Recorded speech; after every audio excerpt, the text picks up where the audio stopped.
오늘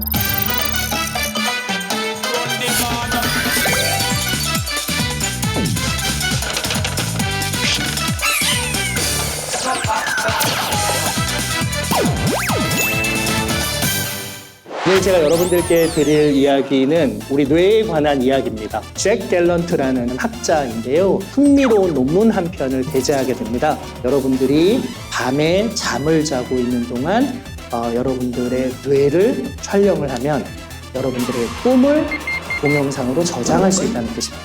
여러분들이 6시간쯤 주무신다고 하면 한 4번 정도는 그런 꿈들을 꾸겠죠?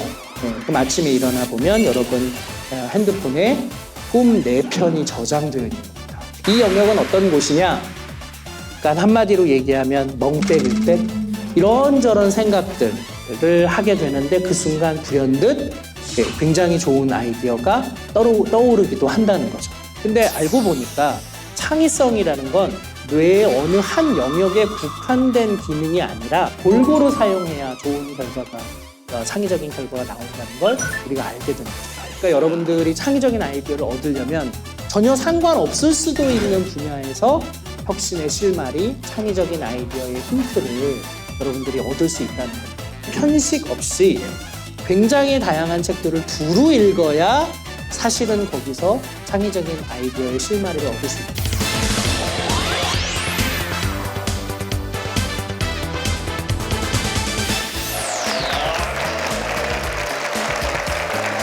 두 번째 강의는 제4차 산업혁명에 대해서 얘기 드릴 텐데요. 제4차 산업혁명이 뭡니까?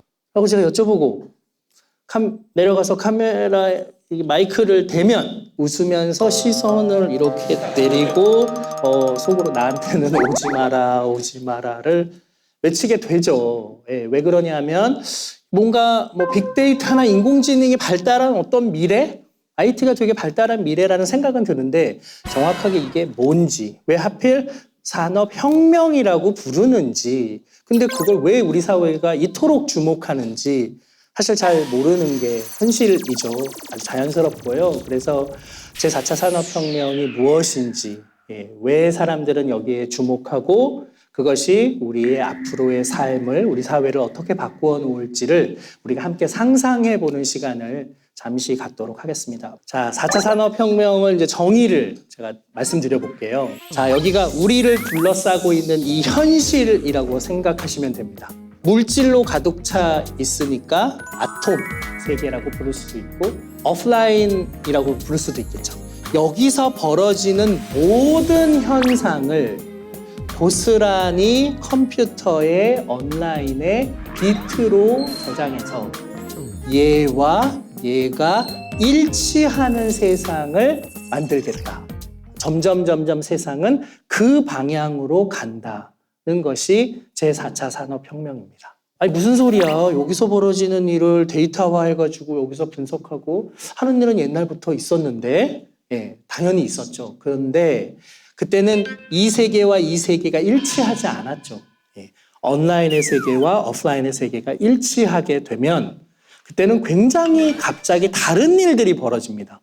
그 일이 무엇인지를 좀 소개해 드리겠습니다. 우선 이게 어떻게 일치할 수가 있지? 점점 어떻게 그 방향으로 갈 수가 있지를 소개해 드리자면 그 첫 번째 기술이 사물의 인터넷이라는 겁니다.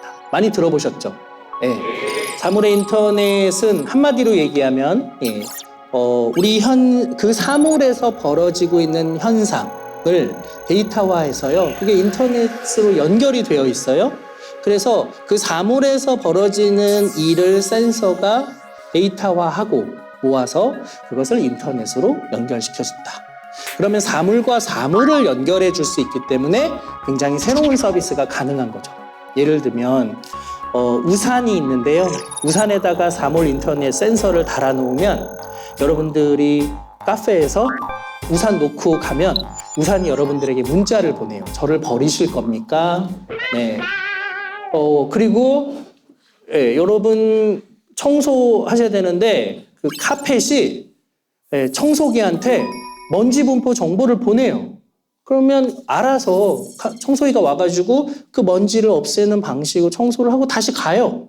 우리 집을 향해서 차가 가고 있으면 제가 도착하기 얼마 전에 보일러가 켜지고 적절한 수준으로 집이 따뜻해지고 저희 집 체중계는 제 몸무게 정보를 냉장고에게 보내면 저희 집 냉장고는 저한테는 밤에 문을 안 열어주는 네. 이런 인공지능형 냉장고를 우리가 얻을 수가 있는 거죠. 네. 그런데 그렇게 해서 굉장히 다양한 형태의 데이터들을 우리가 아주 많이 얻겠죠. 인공지능이 옛날에는 멍청했는데 지금은 굉장히 똑똑해져서 우리가 인공지능을 활용할 수 있게 된 거냐? 그렇지 않습니다. 옛날이나 지금이나 생각보다 알고리즘이란 측면에서는 그다지 발전하지 않았어요. 근데 데이터가 많아지면서 얘가 현장에서 쓸만한 수준의 결과를 내는 녀석이 됐어요. 예를 들면 이런 겁니다. CCTV로 카메라로 촬영을 해서 사람이 있는데 이 사람이 남자인지 여자인지를 구별해야 돼요. 남성인지 여성인지를 구별하려고 하면 여러분들이 프로그램을 짜야 돼요. 머리카락이 길면 여성, 얼굴이 하얗면 여성, 얼굴이 크면 남성. 뭐 여러분들이 막 룰을 막 넣어요. 그렇게 아무리 룰을 넣어도요. 그 프로그램은 남녀를 구별하는 정확도가 90%를 넘어가지 못합니다. 근데 여러분들은 99.73% 이상의 확률로 남녀를 굉장히 잘 구별하세요. 자, 그러면 여러분들은 남녀를 어떻게 구별하시죠? 네? 골격이 어떻게 생겼죠? 남자는? 전 골격이 잘 안 보여줘요. 네, 남녀를 숨기기 위해서 골격을 살로 무장해놨어요. 아빠는 남자야. 엄마는 여자야. 누나 여자야. 뭐 이렇게 가르쳐 주셨어요. 근데 그거를 몇 명만 해줘도 여러분들의 뇌는 너무 뛰어나서 대체로 이런 부류의 사람들이 남자구나. 이런 부류의 사람이 여자구나를 바로 여러분들의 뇌가 알아서 룰을 만들어요. 인공지능한테 그렇게 시킬 수가 있어요. 그러면은 얘가 여러분 수준에서 정확도, 그 정도, 사람 수준의 정확도를 보이려면요. 여러분은 몇십 명만 보고도 그걸 하셨지만 인공지능은 남녀 사진을 한 500만 장 정도 훈련을 받아야 여러분 수준으로 구별을 잘해요. 그러니까 옛날 같았으면 어땠을까요? 야, 500만 장으로 어떻게 훈련을 해? 불가능하다는 얘기지. 그랬는데 지금은 그래. 페이스북에 들어가면 남녀 사진이 30억 장이 있어. 그래서 그중에 500만 장을 가져다가 트레이닝을 하는데 요즘은 컴퓨터의 속도가 너무 빨라서 이틀이면 될 것 같은데 그래서 3일 후에 결과를 가져와 봐. 이런 게 가능해집니다. 이런 일들이 벌어지고 나니까 사람들의 일자리 지형도가 마구 바뀌겠죠. 그래서 제4차 산업혁명 시대가 되면 사람을 여기서 필요로 했는데 여기서는 인공지능이 그 일을 다 대신하니까 생산을 하는 데 있어서 인간의 노동이 별로 필요 없는 시대로 가는 거예요. 여러분들이 어렸을 때 배웠죠. 학교 다닐 때. 생산의 3요소. 토지, 자본, 노동. 근데 온라인상에서 비트는요. 공간을 점유하지 않아요. 쇼핑할 수 있는 매장을 차리는 데는 전세 건물 임대료 내느라 힘든데 온라인에서는 쇼핑몰 웹사이트 하나 만드는데 너무 간단해요. 마지널 코스트 제로. 추가 데이터가 늘어나도 추가 비용은 발생하지 않는 이런 일이 벌어지는 거예요. 그러니까 토지, 자본, 노동이 다 필요 없는. 그런데 이 두 세계가 일치하지 않았을 때는 그래도 그걸 분석해서 사람이 마무리를 하고 뒤치다꺼리를 해야 되기 때문에 사람이 할 일이 많았는데 이 두 세계가 일치하게 되면 굳이 사람을 필요로 하지 않고 이 위에서 인공지능을 다 활용해서 데이터 처리한 다음에 마지막 결과값만 내려주면 되는 거예요. 그러니까 사람이 해야 될 일이 현저히 줄어들겠죠. 일자리의 지형도가 많이 바뀌겠죠. 그러니까 그것을 우리가 미리 준비해야 됩니다. 지금 개발되고 있는 이 빅데이터와 인공지능이 서비스업에 진출해요. 그래서 여기서 일자리를 뺐는데 여기 있던 사람들은 어디로 가야 될지 잘 모르겠어요. 그러니까 미리 준비해야 되는 상황이 벌어지는 거죠. 인공지능으로 대체할 수 있는 일이 무려 80% 이상 이건 인공지능이 대신할 수 있어 하는 일자리가 전체 일자리의 47%나 돼요. 웬만한 일을 인공지능이 우리 대신 하는 거예요. 이거는 저희 연구실에서 했던 일을 동영상으로 저희 연구실에 키가 한 60cm 정도 되는 빌린 로봇이 한 대 있었어요. 얘한테 미션을 주는 거예요. 이렇게 미로를 통과하여 목적지까지 가라. 어느 방향으로 가야 될지 생각하는 뇌는 없어요. 그 생각은 누가 하느냐?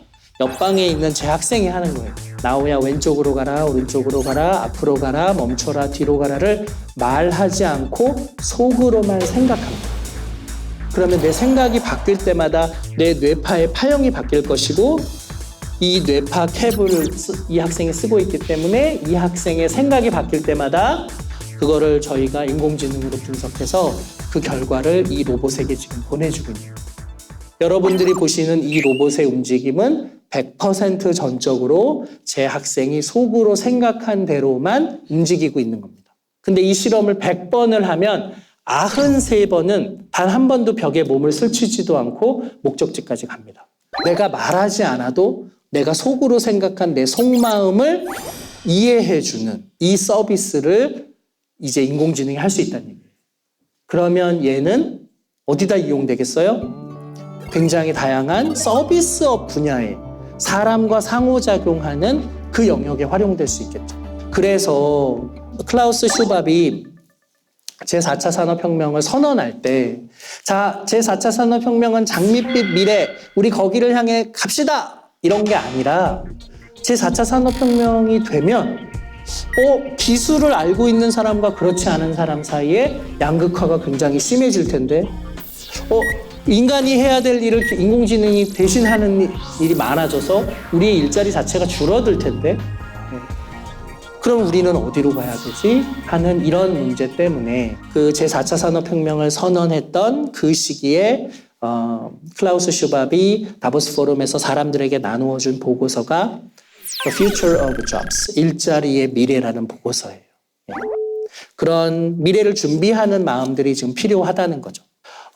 이때 우리가 그러면 일자리도 사라지고 우리에게는 암울한 미래만이 남아있느냐? 그렇지 않습니다. 인공지능은 한계가 많아요. 인공지능은 데이터가 시키는 대로만 해요. 근데 우리는 데이터와는 상관없이 우리 스스로 데이터가 말해주지 않는 것을 창조할 수 있는 능력이 있어요. 그러니까 지금 현재 인공지능의 한계가 무엇인지를 이해하고 사람이 해야 될 일을 잘 정의하거나 아니면 인공지능을 우리가 어떻게 활용하면 좀 더 우리 사회가 사회적 약자를 보호하고 인간다운 사회로 갈 수 있는지를 우리가 아이디어를 낼 수도 있고 그러니까 이런 두 가지 노력들을 다 할 필요가 있는 거죠. 근데 우리나라는 각별히 그 노력을 잘 해야 하는 나라예요. 왜냐하면 지금까지 우리나라를 경제 성장시킨 전략이 인공지능 시대에 가장 취약하거든요. 이게 인공지능이 지난 40-50년 동안 우리나라 교육은 대한민국 사람들을 인공지능스럽게 인공지능을 흉내내게 만들어 왔어요. 모든 사람들의 머릿속에 똑같은 교과서의 지식들을 집어넣고요. 그걸 정확하게 외웠는지 시험을 봐요. 심지어 선행이라는 이름으로 남들보다 먼저 집어넣으려고 애쓰고요. 그걸 정확하게 암기했는지가 중요해요. 그래서 영어를 엄청 오래 공부했는데 영어 시험을 되게 잘 보는데 말은 잘 못해요. 영어를 잘 못 써요. 이런 일이 벌어져요. 근데 머릿속에 정확한 지식들을 집어넣고 시킨 일을 잘 절차적으로 잘하고 이런 것들이 산업화 시대엔 되게 중요한 능력이었어요. 왜냐하면 그걸 못하는 사람들이 너무 많고 잘하면 공장을 효율적으로 돌릴 수가 있었기 때문에. 근데 문제는 이제 그런 일들은 우리보다 인공지능이 이제 더 잘할 수 있어요. 그럼 우리는 뭘 해야 되느냐? 경쟁이 아니라 여러 사람이 협업해야 할 수 있는 일. 예를 들면 내가 이 사람보다 1.2배 똑똑해요가 중요한 게 아니라 내 말을 이해하고 우리 함께 노력해 봅시다 라고 하는 사람이 100명이 모여서 100을 만들 수 있는 사람이 우리 사회는 되게 지금 필요한 거예요. 데이터를 비판적으로 바라보려면 교과서를 읽었는데 선생님 저는 교과서가 선생님이 해석한 대로 생각이 들지 않습니다. 저는 제 나름대로 해석해 보고 싶습니다. 라고 했을 때 그걸 존중해 주는 교육을 받아야 된다. 그러니까 굉장히 역설적이게도 우리를 이렇게 잘 살게 만들어준 교육 시스템이 어쩌면 우리의 발목을 잡을 수도 있으니까 우리가 빨리 이것을 준비해야 되는 거죠. 지금까지는 그래서 남들보다 더 높은 지위를 얻을 수 있었는데 사실 그거는 이제 앞으로 중요하지 않은 사회로 우리 사회가 점점 갈 거예요. 그런 맥락에서 저는 여기 계신 분들이 제4차 산업혁명이라는 게 뭔지를 이해하려고 애써보고 그런 미래가 오면 우리 사회는 군의 미래는 어떻게 될지 상상해보고 나는 거기서 어떤 역할을 하는 게 적절한지를 미리 조금씩 준비하는 그런 태도가 합리적인 태도라고 보여지고요. 여기 계신 분들이 그런 합리적인 리더가 되셔서 군이 제4차 산업혁명 시대에 다양한 기회들을 잘 포착하고 선진화된 모습으로 최강의 전력을 갖는 그런 군이 되셨으면 좋겠습니다. 감사합니다.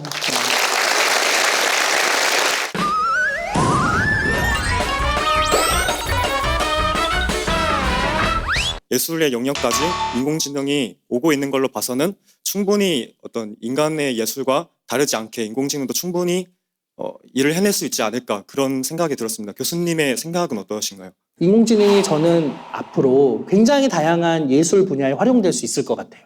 왜냐하면 데이터만 잘 넣어주면요. 굉장히 다양한 변주가 가능해요. 그래서 인공지능에다가 전 세계의 모든 이야기들을 전부 다 집어넣잖아요. 그럼 얘한테요. 자, 이런 인물이 있는데 이 인물이 이런 사건을 겪었어. 라는 것만 넣어주면 얘가 다양한 소설을 써요. 근데 그 소설을 어떻게 쓰냐면요. 1시간 만에 10,000개의 이야기를 만들어내요. 여러분들이 뭘 하시면 되냐면요. 그거 쭉 읽어보다가 이 이야기는 뻔해. 이건 뻔해. 우와, 이거는 되게 재밌네. 와, 이런 식의 결말이 나갈 수도 있네.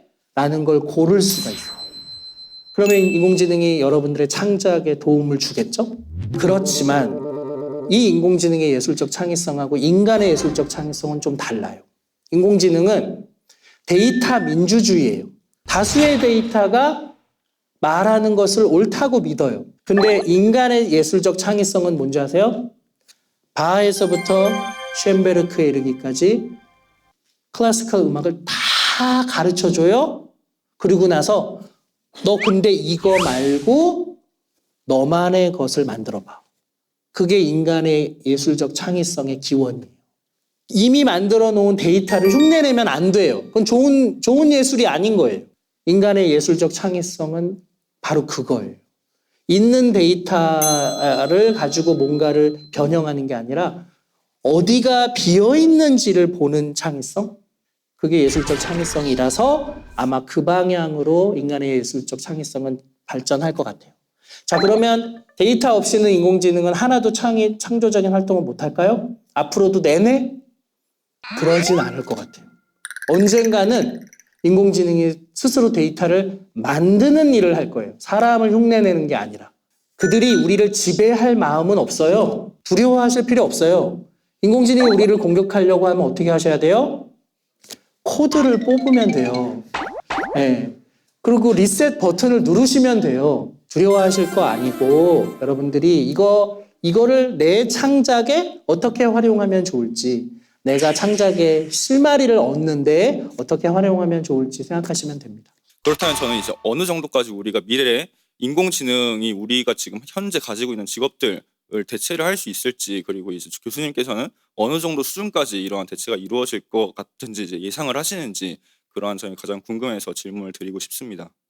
어떤 직업은 사라질 겁니까? 어떤 직업은 남아있거나 유망할 겁니까? 저도 그런 유망한 직업으로 옮겨가겠습니다. 라고 한다면 그건 좋은 답이 없어요. 왜냐하면 그게 단순하지 않을 거라고 생각이 들어요, 저는. 사람들이 제4차 산업혁명 시대에 사라질 직업 10개, 유망할 직업 10개, 막 이런 거 리스트 만들잖아요. 그 되게 부질없는 행동이에요. 왜냐하면 그렇게 단순하지 않기 때문에. 자, 기술을 많이 필요로 하지 않는 노동집약적인 일자리들, 그런 일자리 사라질 거라고 예측하거든요. 자, 보세요. 건물을 청소하고 관리하는 일자리, 그 이른바 low skill job이라고 하는 그런 일인데 그 일은 대체되기가 어려워요. 로봇이 그걸 대체할 수가 없어요. 그러니까 중요한 건 직업이 아니라 작업인 거예요. 그 사람이 뭘 하느냐, 그걸 어떤 방식으로 하느냐. 인공지능처럼 해온 사람들은 사라질 것이며 그 업의 본질이 무엇인지를 생각해보고 그 일을 능동적으로 인간답게 하는 사람들은 앞으로 미래에도 계속 필요하겠죠. 그러니까 내가 그 일을 어떻게 해야 될지를 생각하는 게 너무 중요하죠. 여러분들은 그동안 군이라는 굉장히 안정적인 공간에서 일상적인 반복된 생활들을 해오셨을 텐데 세상에 나가면 사람들이 진짜로 필요한 무언가를 여러분들이 치열하게 만들면서 여러분들의 존재 가치를 증명하고 그걸로 여러분들이 먹고 사셔야 되는 거예요. 그러려면 난 뭘 해야 되지를 미리 오래 조금씩 준비하는 삶을 사셨으면 좋겠어요. 그래서 군에 있든 또 바깥에 있든 사회에 잘 적응하고 인공지능으로 쉽게 대체 불가능한 나만이 만들어낼 수 있는 무언가를 여러분들이 무기처럼 장착하시면 세상 어디에 나가도 두렵지 않은 그런 분들이 되실 거라고 생각합니다. 우리 사회에 그런 리더가 되주시기를 바라겠습니다. 감사합니다.